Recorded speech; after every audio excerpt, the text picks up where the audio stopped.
Baik, selamat siang Bapak Ibu semuanya. Yang saya hormatin Bapak Dr. Edi Junarsin, PhD, CFP, selaku dosen pembimbing dari mahasiswa. Yang saya hormati juga Bapak dan Ibu dosen pembimbing lain, dosen penguji lainnya.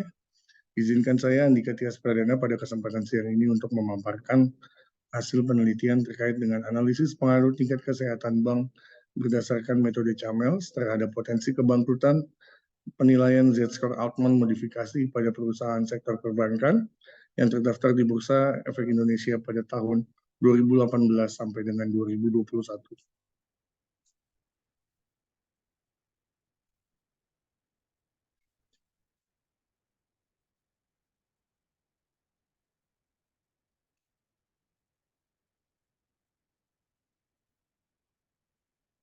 Ya, Bapak Ibu, ada pun beberapa hal yang menjadi latar belakang penelitian kali ini. Yang pertama adalah bank memiliki peranan yang esensial untuk mendorong pertumbuhan ekonomi di suatu negara.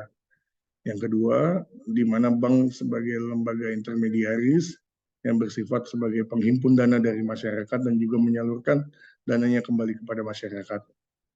Selanjutnya pada tahun 2019 sampai dengan 2020 kemarin kita sempat mengalami pandemi COVID-19, di mana banyak perusahaan yang berdampak atas pandemi tersebut, di mana banyak perusahaan yang gulung tikar atau mengalami kebangkrutan. Nah, hal ini yang melatar belakangi kenapa penulis ingin tahu bagaimana pengaruhnya terhadap sektor perbankan. Yang ketiga, CHAMELS digunakan pada penelitian kali ini karena lebih mengedepankan penggunaan data kuantitatif berupa rasio keuangan yang lebih tepat untuk dapat dianalisis dan lebih mudah tentunya. Yang terakhir, dengan menggunakan metode Z-score Altman modifikasi, mampu menggabungkan beberapa rasio menjadi satu model untuk menentukan prediksi terbaik terkait kebangkrutan.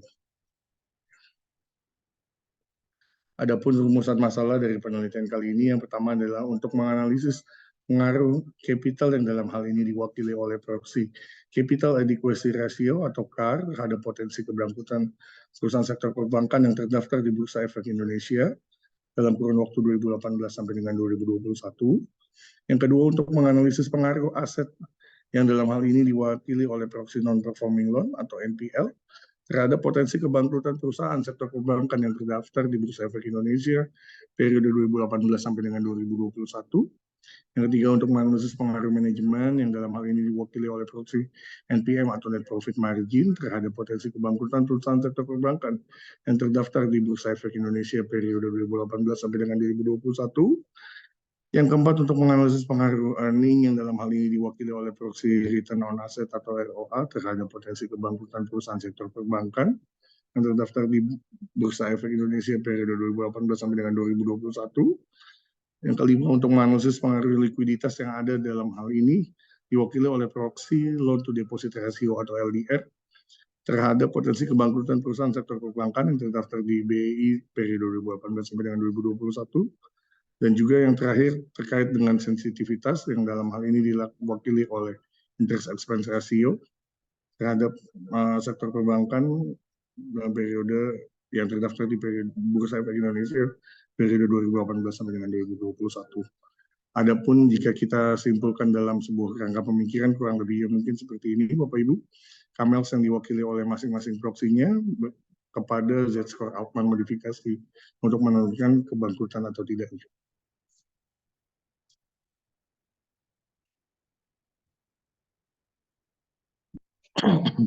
Adapun landasan teori dari CHAMELS sendiri merupakan sistem peringkat yang diakui dan digunakan secara internasional oleh otoritas pengawas bank untuk menilai suatu lembaga keuangan berdasarkan 6 faktor yang diwakili oleh masing-masing akronim awalnya, CHAMELS, C, yaitu terkait dengan capital adequacy atau kecukupan modal, di mana ukuran kemampuan sebuah bank untuk dapat melanjutkan operasinya jika debiturnya tidak memiliki kesanggupan atau melunasi pinjamannya. Di Indonesia sendiri sudah ditentukan berapa nilai KAR minimum untuk masing-masing untuk nilai KAR minimum di sebuah bank gitu ya. Yang kedua terkait aset quality atau kualitas aset, di sini adalah penilaian risiko bank berdasarkan portofolio pinjaman, investasi dan juga aset lainnya yang dimiliki oleh bank. Yang ketiga adalah manajemen, di mana kemampuan manajemen untuk menjaga, mengatur, mengendalikan, dan juga mengatur kegiatan dalam hal kegiatan operasional sehari-hari. Yang keempat adalah earnings terkait pendapatan, bagaimana bank memperoleh pendapatannya, terkait likuiditas juga untuk menilai likuiditas suatu bank, dan yang terakhir adalah sensitivitas. Sensitivitas ini bagaimana suatu exposure risiko tertentu dapat mempengaruhi kondisi bank tersebut, misalkan valuta asing, komoditas, ataupun derivatif. Sementara untuk Altman Z-score merupakan formula multivariabel untuk mengukur potensi kebangkrutan sebuah perusahaan. Yang untuk Altman Z-score sendiri yang digunakan adalah Altman Z-score modifikasi, karena dirasa paling pas untuk perbankan dan juga untuk negara berkembang seperti di Indonesia. Walaupun terlepas dari ada beberapa kontroversi terkait dengan Altman Z-score itu sendiri ya. Untuk metode penelitiannya adalah analisis deskriptif, ya ini dengan mengumpulkan data-data yang kemudian disusun, diolah, dan dianalisis untuk memberikan gambaran mengenai masalah yang ada. Terkait dengan sumber data yang digunakan adalah data sekunder, di mana penulis mengambil langsung dari halaman Bursa Efek Indonesia di www.idx.co.id. Untuk metode analisis datanya yang digunakan adalah metode regresi linear berganda, di mana sebelum tahap analisis dilakukan, terlebih dahulu dilakukan serangkaian uji asumsi klasik untuk memperoleh best linear unbiased estimator. Ya. Dan yang terakhir terkait teknis analisis data, karena yang digunakan merupakan data panel ya, maka dipilih dululah model terbaiknya. Apakah itu common effect, apakah fixed effect, ataupun random effect. Selanjutnya dilakukan uji asumsi klasik, baik normalitas, multikolenialitas, homoskedastisitas, dan juga autokorelasi, pengujian simultan atau uji F, uji parsial atau uji T, koefisien determinasi, dan juga persamaan linear berganda. Adapun populasi dari penelitian kali ini adalah semua bank yang terdaftar di Bursa Efek Indonesia pada periode 2018 sampai dengan 2021.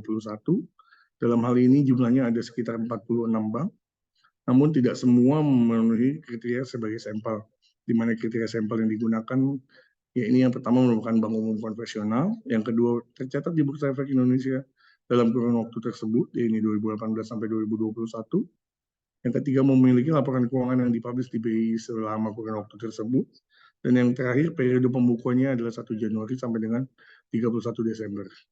Ya, dari 46 bank ini terpilihlah jumlah sampelnya adalah 29 bank untuk setiap tahunnya. Ya, oke, untuk hasil penelitiannya sendiri terkait dengan uji simultan bisa dilihat bahwa probability F statistiknya menunjukkan nilai 0,00000, ya ini lebih kecil dari 0,05, sehingga bisa disimpulkan bahwa pada tingkat kepercayaan 95%, variabel-variabel CAR, NPL, LDR, ROA, NPM, dan IR ini secara bersama-sama atau secara simultan berpengaruh signifikan terhadap Z-score. Untuk uji parsialnya bisa dilihat di sini bahwa nilai probability-nya yang lebih kecil dari 0,05 hanya CAR saja. Dan ini menunjukkan bahwa hanya CAR yang memiliki pengaruh terhadap Z-score. Sementara untuk variabel lainnya tidak memiliki pengaruh. Dan juga untuk CAR, NPL, NPM, dan IR memiliki pengaruh positif, sementara LDR dan ROA memiliki pengaruh negatif.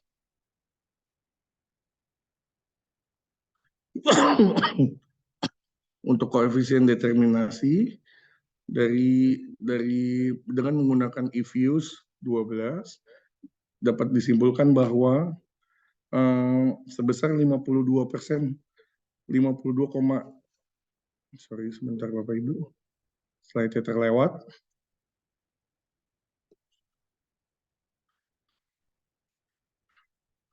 Hal ini berarti bahwa 52,95% variabel Z-score dapat dijelaskan melalui nilai CAR, NPL, LDR, ROA, NPM, dan IER, ini variabel yang dilakukan dalam penelitian, sementara sisanya sebesar 47,05% dipengaruhi oleh variabel lain yang tidak diteliti dalam penelitian kali ini. Untuk persamaan regresinya sendiri bisa dilihat untuk koefisien dari masing-masing variabelnya, di mana hanya CAR yang memiliki pengaruh terhadap Z-score Altman, Sementara yang lain tidak berpengaruh dan hanya CAR, NPL, NPM, dan IER yang memiliki pengaruh positif terhadap Z-score Altman, sementara LDR dan ROA tidak berpengaruh negatif.